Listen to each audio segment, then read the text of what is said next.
So the Lakers, they've started off the season with a 6-2 mark thanks to the play from Luka Doncic and from Austin Reeves. Los Angeles is a top 5 offense, and while we won't see Reeves tonight, Luka is still putting up over 40 an outing. So again, no Austin against San Antonio. He has that right groin soreness that he's working through. But that just means the Spurs can expect a heavy dose, coach, of Luka Doncic. And that's a scary proposition for the Spurs. Perk said he'd buy a ticket to watch Wemby. I would buy tickets to go watch Luka Doncic. The guy's an amazing talent, living in the paint, scoring, playmaking, getting to the foul line, Malika, and a few examples that really highlight just how effective he is. We know he's an elite high pick and roll player. Jackson Hayes does his job. He brings over the low man, Santi Aldama. That's all he has to do. You can look at Luka's eyes. He sees Rui wide open in the corner, on time, on target pass for a high efficiency 3-point corner shot. And then this is where he's been just incredible this year. Living in the paint, getting to the foul line. He's got Bam Adebayo, an elite defender. He's got him on skates right here. Bam's playing the step back to the left, gets lifted. Now you can see he's going to cross him up back to his right hand, get deep into the paint, and you can see him here for an easy 2. It's going to have to be a lot harder if the Spurs are going to have any chance of winning tonight. And with Wemby back there, Malika, I expect it to be a lot more difficult for Luka than that last clip. Yeah, Luka has been playing on another level, but so has Victor Wembanyama here, coach. And Kenny.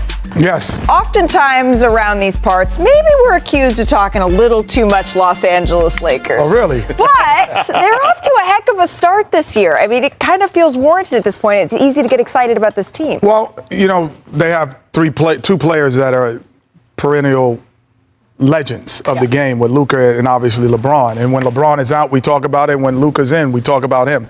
So no matter what the record is, you're going to talk about the Lakers.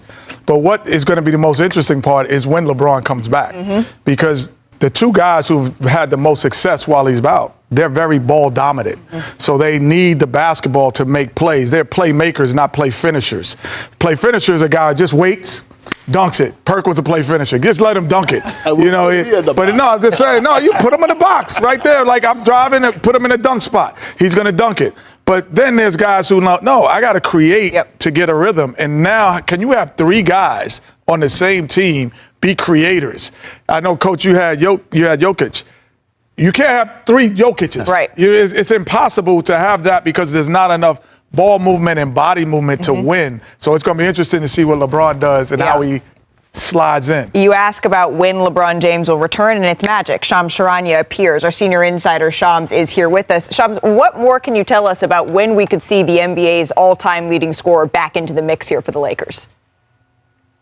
Malika, LeBron James has been working out individually, and I'm told the next step for him is 5-on-5 live play, and he will not be traveling on the Lakers' upcoming 5-game week-long road trip that starts in Atlanta this weekend. So it's unclear whether he's going to be able to get that live action while the team is on the road, potentially doing it with the G League South Bay team, or do the Lakers and LeBron wait for the team to get back on November 16th, and then the live play process can begin then. I was told today that Lakers personnel are still operating under the belief LeBron James's debut will be around mid-November, but this is uncharted territory. He turns 41 next month. He's in his 23rd record NBA season, and that's why Rob Pelinka's 3 signings this offseason, Jake LaRavia, DeAndre Ayton, and Marcus Smart, have been so important, paying dividends with the depth without one of the best players of all time in LeBron James. Okay, so looking at that schedule, that 5-game road trip, he is not going to be traveling on that. We're looking at November 18th, possibly. If you're trying to sort of extrapolate out when he could be available, that would be a game against the Utah Jazz back at home in Crypto.com Arena. Shams Charania, thank you so very much for that insight here. Does that answer your question, Kenny? That does. You know, Shams is like half man, half hair. So like, he's half man, half amazing, half man, half hair. He got the best hair in the business, baby. I know there's got to be some. Don't tell me that you're using the mousse. Don't tell me you're using the mousse, baby. That looks natural. Kenny, I don't have the beard like you right now, but you know, I gotta make sure my hair's stylish, brother. You're stylish, brother. It's all always. Perk, what do you think, not just on Shams' hair today, but also on LeBron's? Well, I don't know how you make it quick from that to LeBron's timeline to return. I mean, when he gets back, he's going to have to take a back seat. He's going to have to take a LeBron James take a back seat. He's going to have to take a back seat to the best duo in basketball right now, and that's Austin Reeves and Luka Doncic. Luka's averaging 41, 11, and 8. Austin Reeves is top 5 in scoring, averaging 31, and top 5 in the league in assists, averaging 9. He's playing at an all NBA level. And so when you think about the Lakers, since 2020, what have they struggled with? Finding identity, culture, and structure. They're showing their fan base right now that they actually have that. They're trending towards that direction, huh? Coach, are you going to be the one to tell LeBron to take a backseat? No, I'm going to call Austin Reeves and say, listen, you're playing well, you're young, but I understand Perk's point. They're off to a great start. How about this?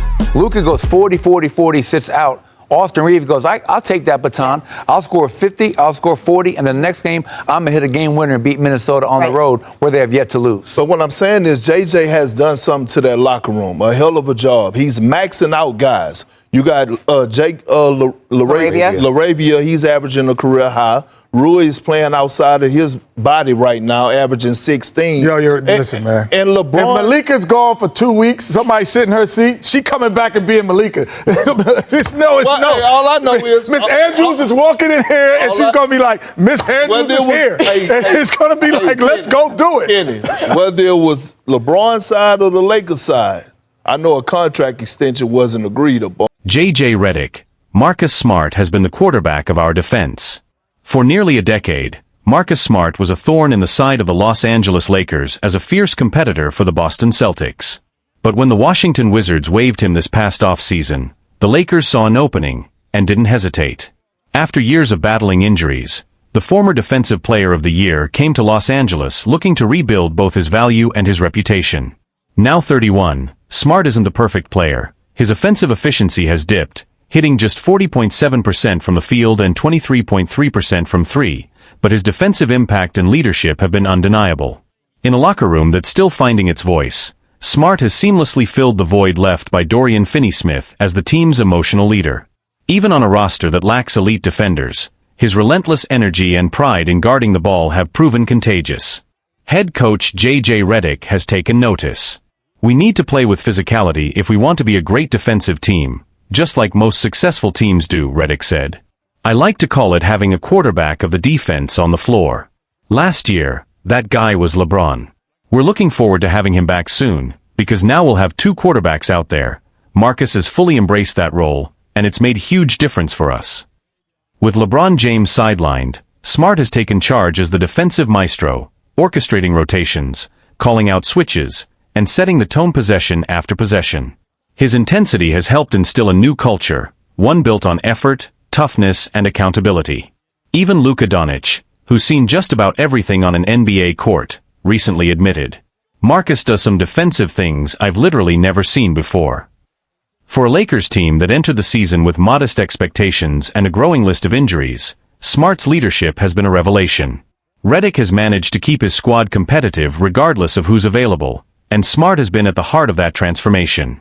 If he can bring his three-point shooting back to at least league average levels, it'll be nearly impossible for Redick to take him off the floor. More importantly, Smart's influence could be what carries this Lakers team through the grind of an 82-game season, turning a group of question marks into one of the league's most resilient defenses. Smart's impact has gone beyond just box scores or defensive metrics. Teammates describe his presence as transformative. During practices, he's the loudest voice on the floor, directing traffic, correcting positioning, and demanding communication. That intensity, once viewed as abrasive by opponents, has quickly become the backbone of a Lakers team learning to fight for every possession.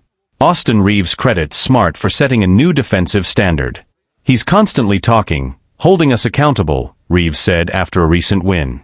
It's hard not to match his energy when you see how much he cares about getting stops. That kind of leadership is contagious. Internally, the Lakers coaching staff has praised Smart's ability to anchor the defense in the absence of LeBron. Redick and his assistants have given him the freedom to call adjustments mid-game, something rarely entrusted to a guard. The result has been a defense that, while not perfect, plays with far more cohesion and purpose. Statistically, the difference is already visible. In the minutes Smart has been on the floor, the Lakers' defensive rating improves by nearly 8 points, according to team analytics.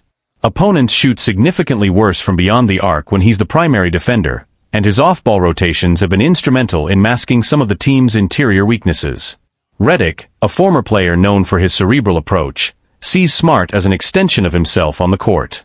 When Marcus is out there, he sees the game 2 steps ahead, Redick said.